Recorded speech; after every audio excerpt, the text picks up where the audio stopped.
Dios los bendiga, hermanos.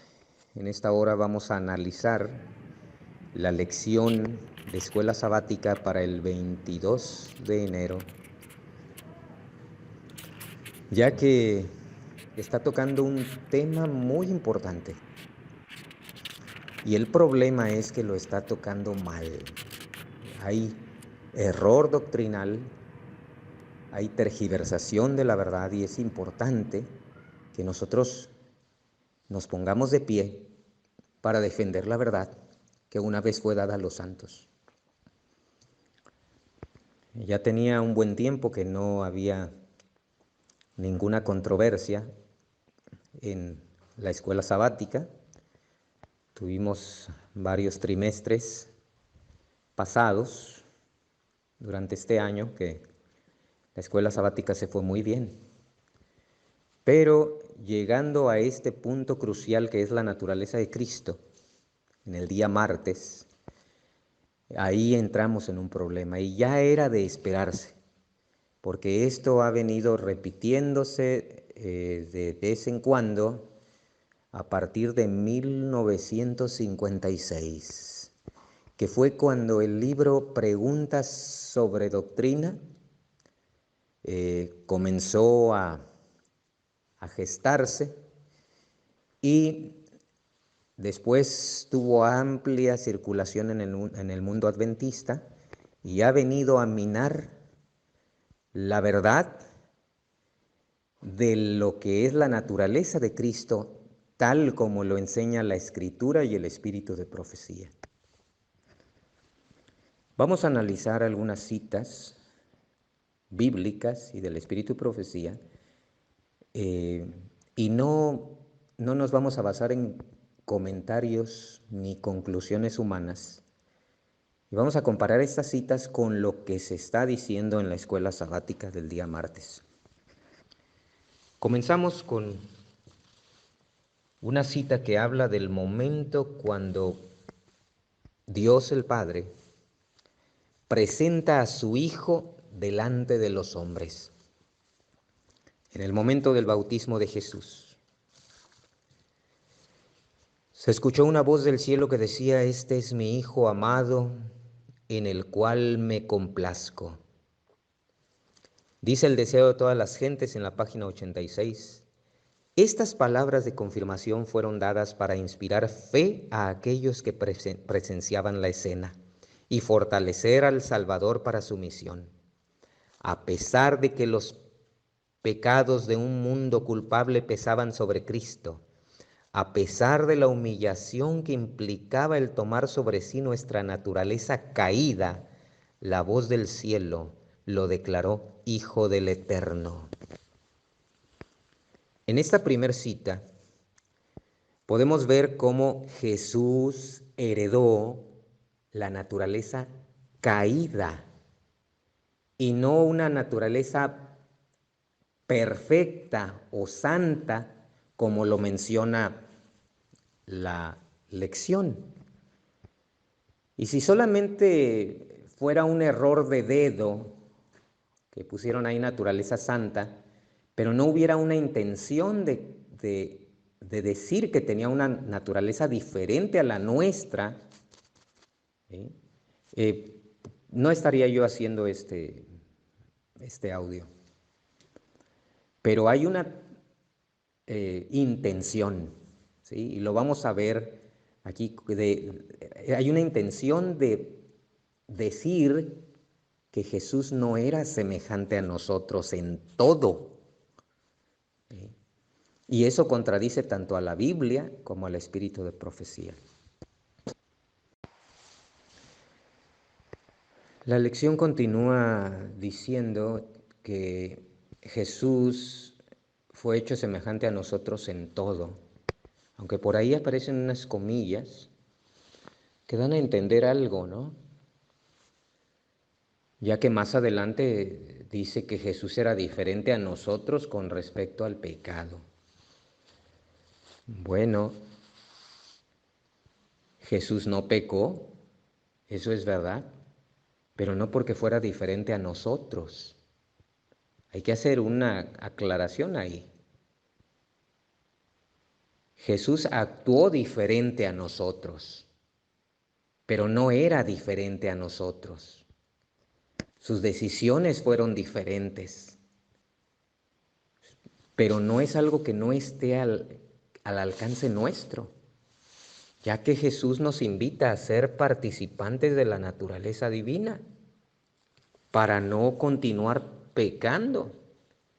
Y el espíritu de profecía también lo menciona, dice, en nuestra propia fortaleza, nos es imposible negarnos a los clamores de nuestra naturaleza caída.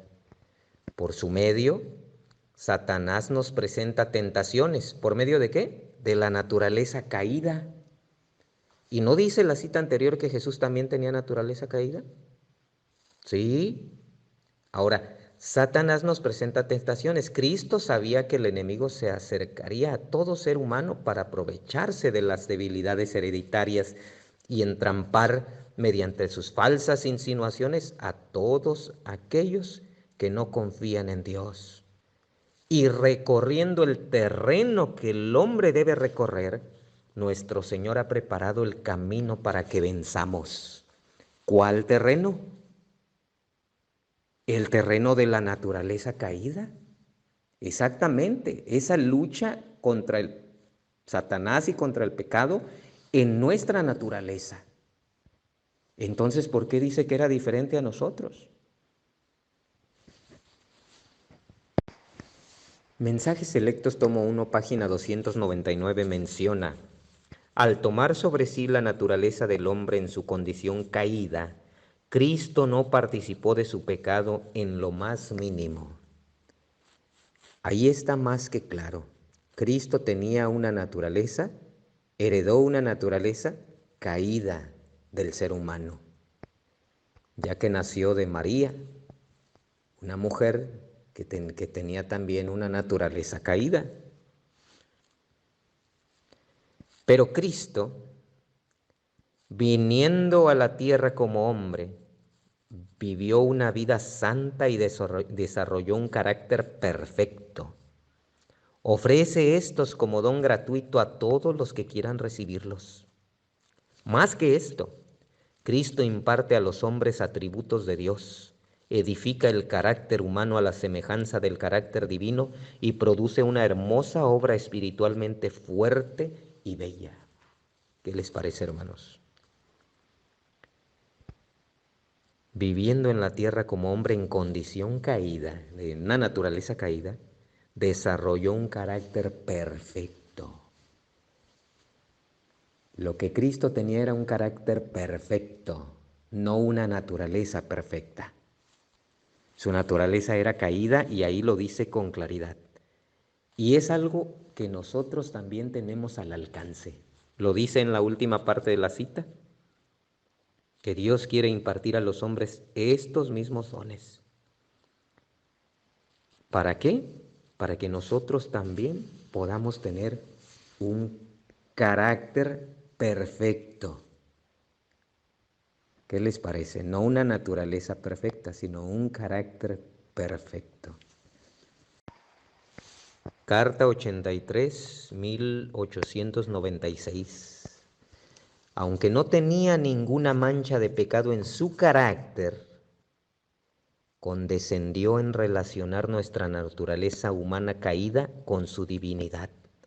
Al tomar sobre sí mismo la humanidad, honró a la humanidad. Al tomar nuestra naturaleza caída, mostró lo que ésta podría llegar a ser si aceptaba la amplia provisión que Él había hecho para ello y llegaba a ser participante de la naturaleza divina. Maravillosa cita, hermanos. Dice él al principio que aunque no tenía ninguna mancha de pecado en su carácter, ¿qué les parece? Lo que era inmaculado era ¿qué cosa? Su carácter. Y dice más abajo, al tomar nuestra naturaleza caída, mostró lo que ésta podría llegar a ser. ¿Cómo mostró lo que nuestra naturaleza caída podría llegar a ser? ¿Por medio de la vida de quién? ¿De alguno de nosotros? ¿De alguno de los apóstoles? No, por medio de su propia vida. Mostró lo que la naturaleza caída podía llegar a ser al ser participante de la naturaleza divina. ¿Qué les parece, hermanos? Más que claro. Quiere decir que o está equivocada la Biblia y el Espíritu de Profecía, o está equivocada la lección. Cuando dice ahí que Jesús tenía una naturaleza santa y da a entender en toda la parte del martes que su naturaleza era diferente a nosotros en ese sentido. Se cita a Hebreos 7:26 y dice así: porque tal sumo sacerdote nos convenía santo, inocente, puro, apartado de los pecadores y exaltado más allá de los cielos. Y en la misma lección se menciona que está hablando de su naturaleza, cuando no está hablando de su naturaleza, sino de su carácter. Está hablando de él, ¿sí? Y en la lección se menciona en femenino, ¿sí? Que Jesús tenía una naturaleza santa, pura, apartada de los pecadores. Eso no es lo que la Biblia dice. La Biblia dice que Jesús era santo, inocente, puro, apartado de los pecadores. Ahora pregunto, ¿no es acaso lo que Dios quiere que también nosotros seamos? ¿No desea Dios y nos pide y nos exhorta a que seamos santos, puros y apartados de los pecadores? ¿Recuerdan las bienaventuranzas? Bienaventurados los del limpio corazón, porque ellos verán a Dios. ¿No acaso quiere Dios que seamos sin mancha también? ¿Recuerdan los 144,000 que dice acerca de ellos? Entonces, realmente nos damos cuenta que aquí hay una tergiversación de las Escrituras. Se le está cambiando palabras, se le está cambiando el sentido aún a los versículos que se mencionan para dar una idea diferente. Ahora, hablando de la esclavitud, menciona también que nuestra esclavitud comienza en lo más profundo de nuestra propia naturaleza. Bueno, ser esclavos del pecado es el resultado de nuestras decisiones. Y eso tiene que ver con nuestro carácter, ya que Cristo ha hecho provisión para escapar de esa esclavitud al poner a nuestro alcance el ser participantes de la naturaleza divina. Así que no somos esclavos del pecado por haber nacido con una naturaleza caída. Somos esclavos del pecado por nuestras decisiones, por no permanecer cerca de Cristo y de esa manera sucumbir ante los deseos y las insinuaciones de nuestra naturaleza.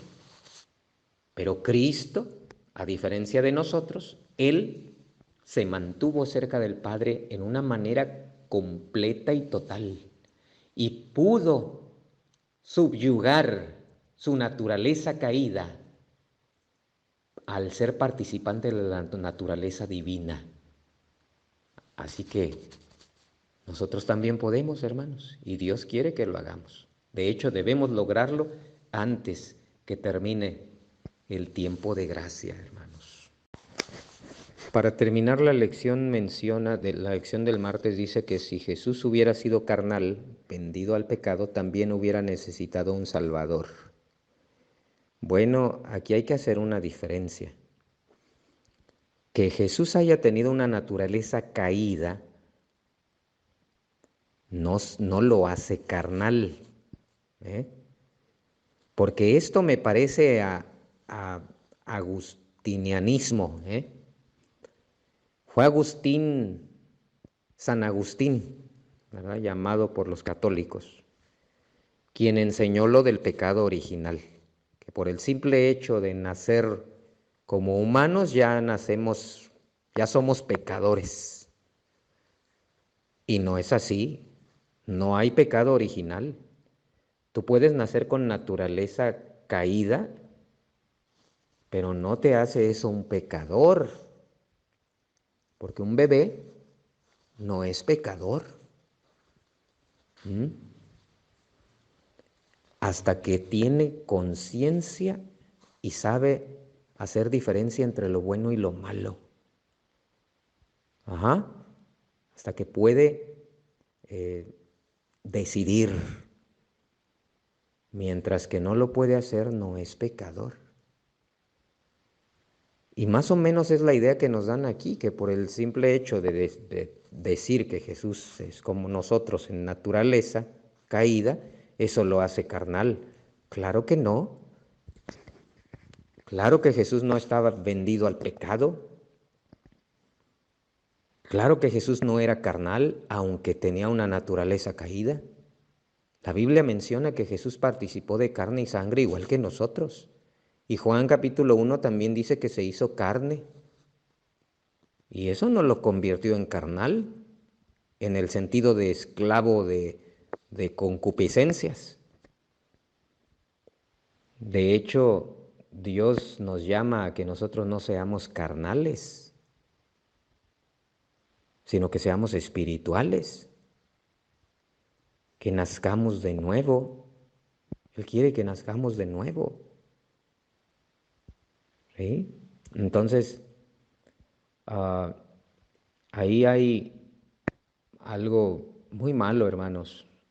No sé cómo lo ven ustedes, pero para mí esto es preocupante, ya que esta tendencia de querer mover los pilares de nuestra fe cada vez es mayor. Y Satanás obra muy astutamente, porque si Satanás dijera solo mentiras, pues todos se darían cuenta del engaño. Pero Satanás disfraza el error en medio de mucha verdad. Y el camino de la verdad y el error van casi paralelos. Pero al final del camino se ve la diferencia. Porque aunque van casi paralelos, va abriéndose una brecha cada vez mayor. Y entre más avancemos por el camino equivocado, cada vez estaremos más lejos de la verdad. Hermanos, esto no es un ataque a la iglesia como muchos lo quieren ver. Esto es una ayuda a la iglesia, es un deseo de que la iglesia pueda enderezar su camino. Y yo sé que no soy el único, hay muchos que tenemos esta misma preocupación. Amamos a nuestra iglesia y vemos que las apostasías están invadiendo cada vez más y necesitamos clamar a voz en cuello y llamarle al pecado por su nombre. Finalmente sabemos que la iglesia triunfará y más vale que nos mantengamos dentro del camino correcto, porque también sabemos que no todos los que estamos somos. Y de hecho, la Biblia habla de una manada pequeña y el espíritu de profecía dice que ni uno en cada 20. Así que, hermanos, agarrémonos de Cristo aprendamos a confiar en Él y en su palabra, pidamos su Espíritu Santo para lograr la victoria sobre el pecado, una victoria definitiva y alcanzar la perfección del carácter, así como Cristo. Quiero aclarar que Cristo hoy tiene una naturaleza perfecta, como la tenía antes de venir a este mundo. Y también nosotros, cuando Cristo venga, nuestra naturaleza caída, que tiene que ser sometida y subyugada durante todo el tiempo de nuestra peregrinación, finalmente cuando Cristo venga, Él transformará nuestra naturaleza y nos dará una naturaleza semejante a la suya. Y seremos nuevamente como el Adán y Eva cuando salieron recién de las manos del Creador, con una ventaja: haber conocido en carne propia las consecuencias del pecado. Y de esa manera nunca más el pecado entrará a la tierra, nunca más. Que Dios nos ayude a llegar pronto a la patria celestial.